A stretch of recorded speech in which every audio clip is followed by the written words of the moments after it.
Je crois que je suis en train de tomber amoureux de ma femme, et franchement, je ne sais pas trop quoi faire avec ça. À la base, on s'est mariés pour qu'elle ait sa carte verte. Rien de très romantique, je sais, mais écoute-moi bien. Elena devait rester ici pour finir ses études de médecine, et moi, j'étais complètement fauché, à la recherche désespérée de quelqu'un pour partager ce loyer délirant à San Francisco, où même un studio coûte plus cher que ce que je gagne en un mois. Mon pote Ben m'a parlé de l'amie de sa copine, qui risquait de se faire expulser. Elle est sympa, discrète, elle galère pas mal. Il m'a dit, franchement, c'est pile ce qu'il te faut. On s'est retrouvés pour la première fois dans un Starbucks du Mission District, un mardi. Quand je suis arrivé, elle était déjà installée, plongée dans ses gros manuels de médecine, les doigts tachés de fluo, cernée comme si elle n'avait pas dormi depuis une semaine. Je me suis assis en face d'elle. Elle a levé les yeux. Tu dois être le gars qui cherche une femme. Direct, sans détour. J'ai apprécié. On a discuté pile 47 minutes. Elle avait besoin d'un statut légal pour aller au bout de ses études. Il lui restait 3 mois avant le diplôme. Moi, il me fallait quelqu'un pour m'aider à payer ce fichu loyer à $1 500.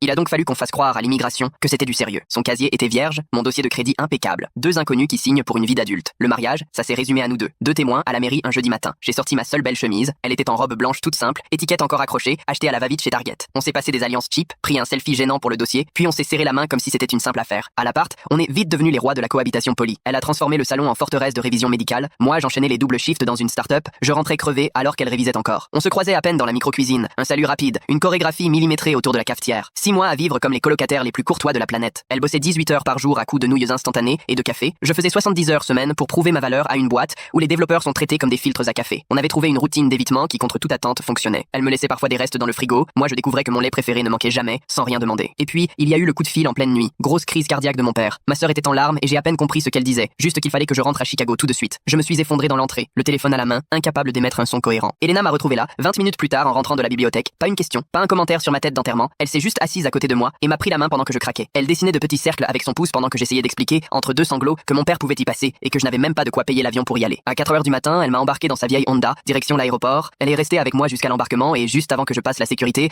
elle m'a glissé $200 en liquide dans la main. Pour ce dont tu pourrais avoir besoin, elle a murmuré. Quand je suis revenu une semaine plus tard, lessivé, le cœur lourd mais rassuré que mon père s'en soit sorti, elle avait rempli le frigo de plats maison, chaque boîte avec un petit mot, 3 minutes au micro-ondes. Sauce piquante à rajouter. Ton préféré? Poulet teriyaki. Elle avait même payé tout le loyer en mon absence. Et là, un truc a changé. Elle s'est mise à me demander comment s'était passée ma journée, et moi, sans réfléchir, je cuisinais toujours pour 2. Elle s'endormait tout habillée au milieu de ses fiches, et je la couvrais sans bruit. Je veillais un peu plus tard, juste pour la croiser dans la cuisine lors de ses pauses nocturnes. Il y a 3 mois, elle a réussi son concours de médecine. Je lui ai fait la surprise du champagne, même si je n'en avais pas vraiment les moyens, et quand elle m'a serré dans ses bras, j'ai senti que, dans son regard, il y avait quelque chose de nouveau. Plus une simple coloc, ni une associée. Plutôt quelqu'un qui me voyait vraiment. La semaine dernière, elle a obtenu un poste d'interne à Johns Hopkins. Son visa a été validé. Elle n'a officiellement plus besoin de moi. Sa carte verte est arrivée. Elle est libre et peut vraiment commencer sa vie. Hier, je l'ai félicitée pour son admission, la gorge serrée en me demandant comment j'allais assumer le loyer tout seul. Elle n'a rien dit pendant un long moment, fixant sa lettre d'acceptation, puis elle m'a enfin regardé. Et si je n'avais pas envie de partir seule? Et si j'avais envie qu'on découvre ce qu'on est vraiment tous les deux? Et nous voilà aujourd'hui, assis autour de notre minuscule table de cuisine, à se regarder, en réalisant que ce mariage qui devait être un simple arrangement est peut-être la chose la plus sincère qu'on ait jamais vécue.